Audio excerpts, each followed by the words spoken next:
আমাদের দেশের ভবিষ্যৎ হচ্ছে আমাদের ইয়াং জেনারেশন। এই জেনারেশনকে যদি আমরা মাদক থেকে দূরে রাখতে পারি, সেটার একমাত্র উপায় হচ্ছে খেলাধুলা।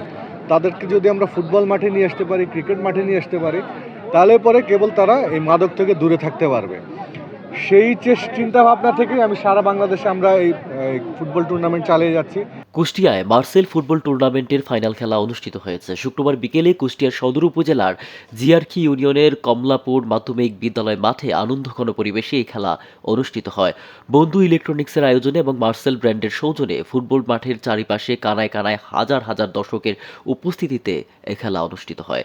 এতে সভাপতিত্ব করেন সরকার ফাউন্ডেশনের সভাপতি ও কুষ্টিয়া জেলা বিএনপির সদস্য সচিব প্রকৌশলী জাকির হোসেন সরকার। এ সময় উপস্থিত ছিলেন চিত্রনায়ক আমিন খান, মার্সেলের head of sales Nurul Islam Rubel, divisional sales manager Nazmul Haider, regional sales manager Rukunuzzaman, brand manager Uddam Hossain বৃথা, বন্ধু ইলেকট্রনিক্সের চেয়ারম্যান জামাল উদ্দিন, পরিচালক আবদুল্লাহ আল নোমান, সোহাগ সরকার সহ আরও অনেকে। এটির সার্বিক সহযোগিতায় ছিলেন United club and library. Final খেলায় যে দুটি দল অংশগ্রহণ করেন তারা হলেন পান্টি খেলোয়াড় কল্যাণ সমিতি বনাম দক্ষিণ মনোহরপুর অল স্টার ক্রীড়া সংঘ।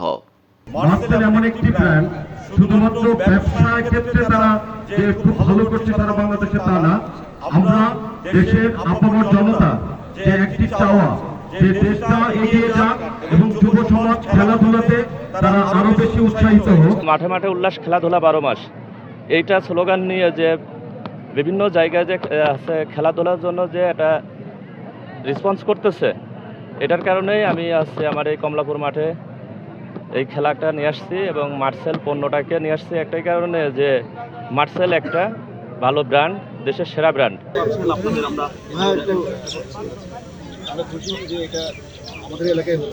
কুষ্টিয়া থেকে হাসিবুল ইসলামের রিপোর্ট, আমার বার্তা।